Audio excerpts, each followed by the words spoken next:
Hello and welcome to Sports Update on Trust TV. I am Emmanuel Fashemi. We've got a lot of stories lined up for you this lovely evening. But let's begin from this. It's also a cheering news and a good one for table tennis legend, that is Aruna Kadri, who has moved up the ranking, the latest ranking, after that quarter-final exit at the WTT, that is World Table Tennis Championship in Doha, Qatar. Now he's now ranked 14th in the world in the latest table tennis ranking, which is a good one. By moving up the ladder, is gradually, he has also come out to say he's eyeing that spot at the Paris Olympic 2024. That is just months away from now. So it's a good one for Aruna, who has been ranked 14th in the world in the latest ranking that was released just on Tuesday, right there at the World WTT event in Doha, Qatar. He got to the quarterfinal where he beat Hugo, world number 5 when it comes to tennis, ranked number 5 in the world, and then he lost to world number 1 Zhang Yan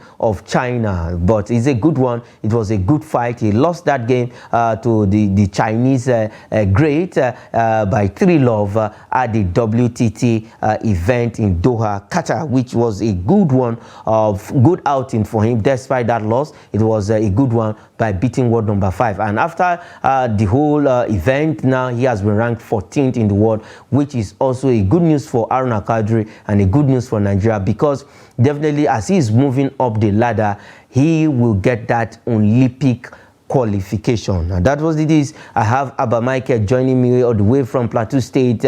I know that after now you run back to the stadium to continue watching your game with between Plateau United and Rivers United, but we are not going to be talking about that. I'll just allow you to just quickly talk on some of the topics we have on the show. But let's look at this. Aruna Kadri, good one, fantastic one for him. He has been ranked 14th in the world.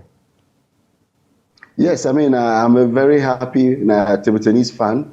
I've been a fan of table tennis for many years. I've followed the sports just the way I follow basketball. And I must tell you, I'm proud of Aruna Kadri. He's doing things that Akanda Musa and Shehu Toriola never did in their careers. We are glad for the big upsets he's been pulling. I mean, we see him, he defeated the Hugo Calderon, world number 5, the Brazilian. I mean, we've seen him go toe-to-toe with a former world number 1, Malong of China, where they will go all the way 4-2, 3-2 at times. It's always a tough a matchup. And then we've seen him even defeating world number 6, Liang Jinkun, last year. And even the same last year, we saw him beat Japanese number 1 and world number 4, Tomikazu Harimoto. I watch all their matches. And I tell you what, Aruna Kadri is one of those players that the big players are scared of. I mean, world number 1, Wang Chinkun. World number 1, Fang Zhendong, and then world number 2, Wang Chinkun. They are all scared of Aruna Kadri. Each time they are matched with Aruna Kadri, you need to hear them talk to this press. They will say,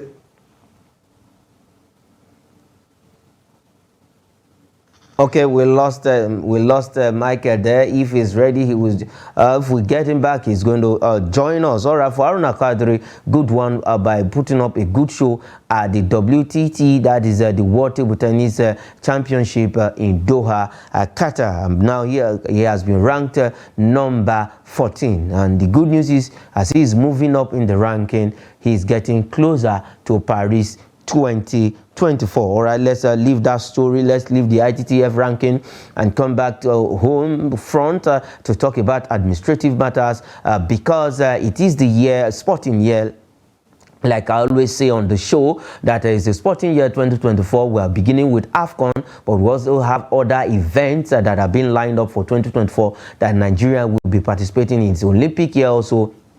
is also all African Games here in the continent of Africa, and now concerning that the Nigerian Rugby Federation, that is Ademola Are, has rallied around all the federation president to put their acts together to see how they can actually get Olympic qualification and other events that has been lined up for that has been tagged as qualification for the Olympics. The meeting is scheduled for January 11th between all federation president and the minister. You can see on your screen the sports minister Onwaneno and Habu Gumel, that is the Olympic Committee chairman here in Nigeria. But the thing is, for the Nigerian Rugby Federation president, he's calling other federation president, they should join up together, form a formidable team, and see how all of their federations can support their athletes, can support their player, and ensure all African Games is a success for them. And also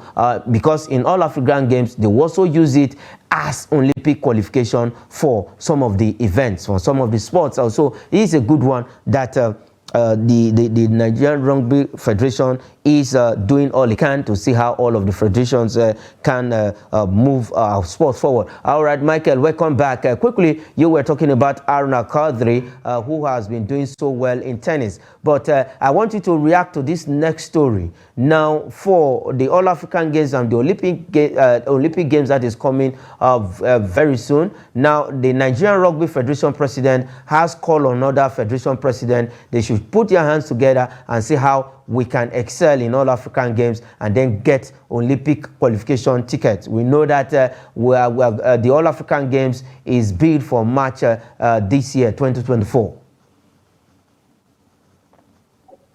Yes, I mean, luckily for me, my younger brother is also one of the coaches for the meeting that will be leading the Team Nigeria badminton contingent. Yes, it's a wake-up call. I mean, we need to harmonize. I mean, we need to show that we are the giants of Africa. We need to prove to the other African countries that Nigeria is always the team to beat across any sport. I remember being in Koja 2003 All African Games, and I saw firsthand what it meant, I mean, to be in the presence of the All African Games. I mean, it's all encompassing. It's all that an athlete could ever wish for. And I think it's a wake-up call, and it is timely and a great pep talk that should receive hook, line, and sinker. Okay, so now if you look at all our sports, if you look at our federations, what's your take? Have they been doing so well to ensure our athletes get what they deserve, and how do they normally support? Are you okay with the way they support our athletes whenever they're going out for events? And possibly, if you are not, what is the way forward? As a matter of fact, I'm not okay. I've never been okay, and I wish to be okay. I've seen, of course, I've been in the sports for many years, and so I interact a lot with some of these athletes, and the complaint is the same, the cry is the same. The athletes' logistics are not paid attention to. They're always neglected when it comes to their allowances. It's always promises and promises and promises. The administrators, it seems like they seem going home. They deny the athletes what is due to them, and that has been the reason why the athletes have not been motivated in the past. I pray that Sports Commission and, of course, Sports Minister Onwaneno will do something about it, ensure that these athletes are well taken care of. If you look at the other countries, they don't joke with the welfare of the athletes, and I think that is where they need to focus if you want the best of these athletes to come out during the forthcoming All African Games. Okay, all right.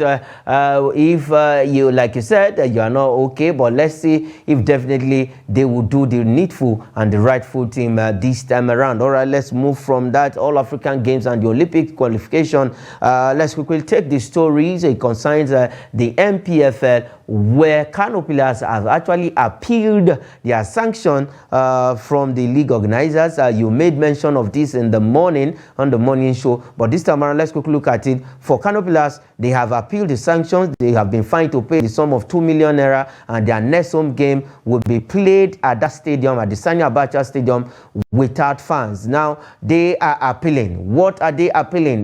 Michael, I don't really understand. Kano Pillars have always been found wanting when it comes to disrupting games or crowd violence or beating up of referees and so many other misconduct when it comes to club football at that stadium.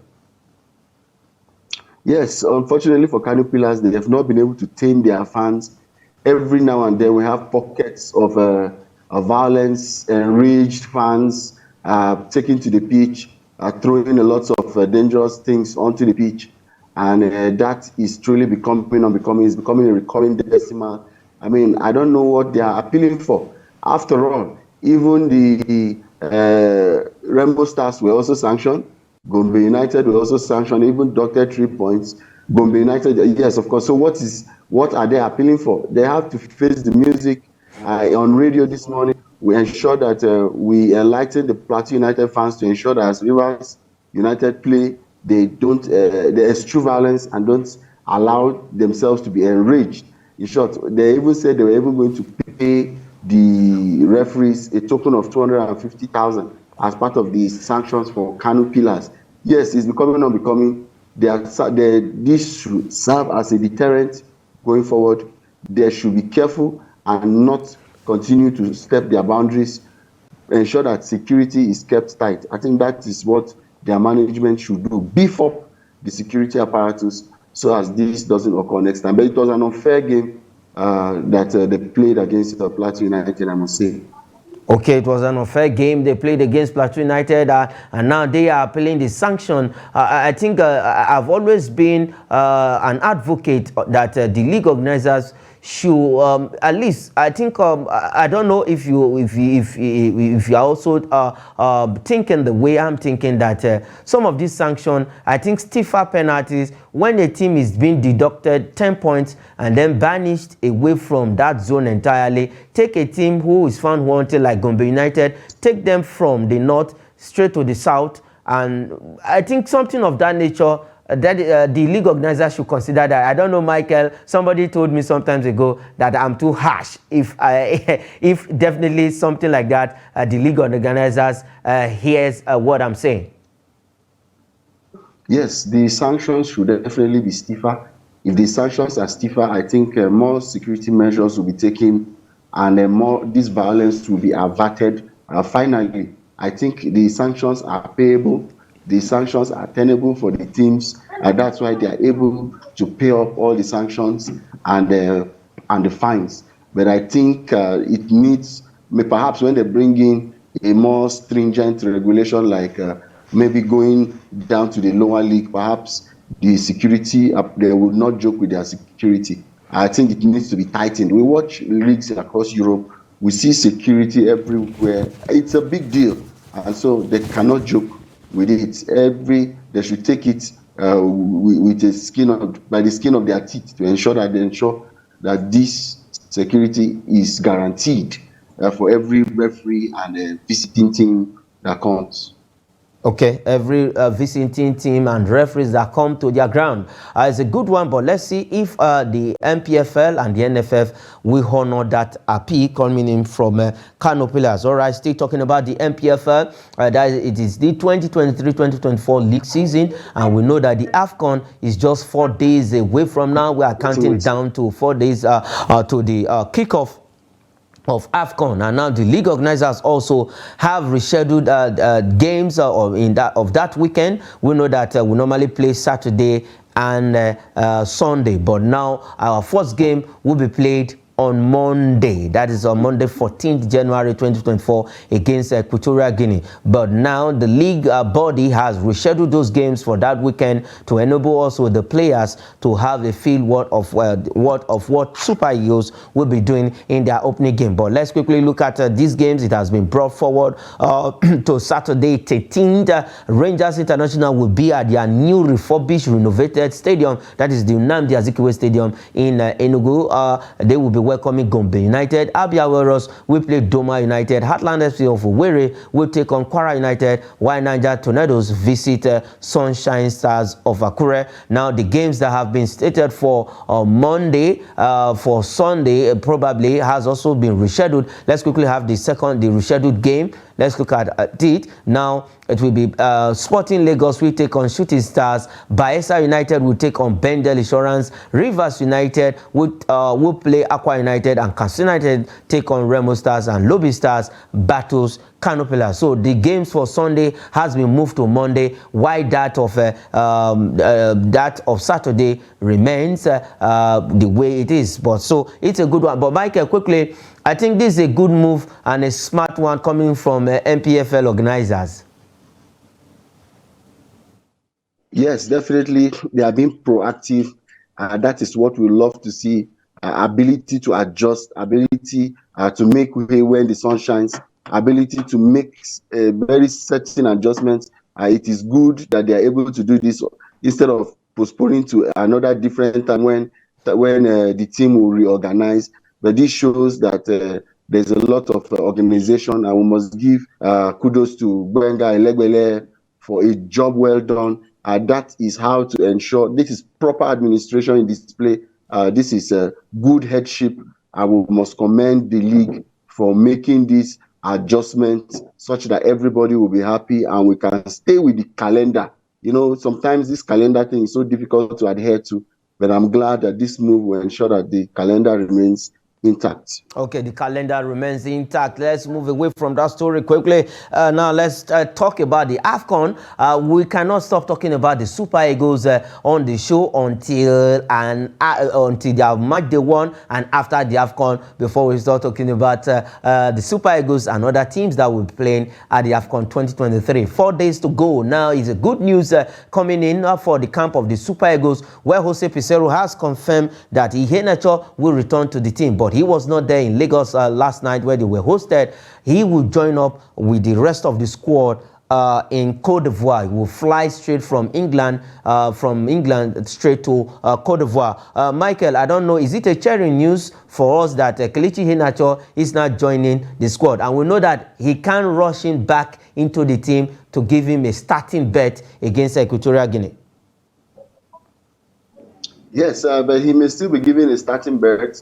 Now that Victor Boniface is no longer there, I think we heave a sigh of relief knowing that Iheanacho is one player that can change the outcome of any game. So far, I think he has dropped like 8 goals from 20 games for Leicester. It shows that he's still in form. He's a player that can give you goals any day, anytime. He's one of those few players that have magic on his feet.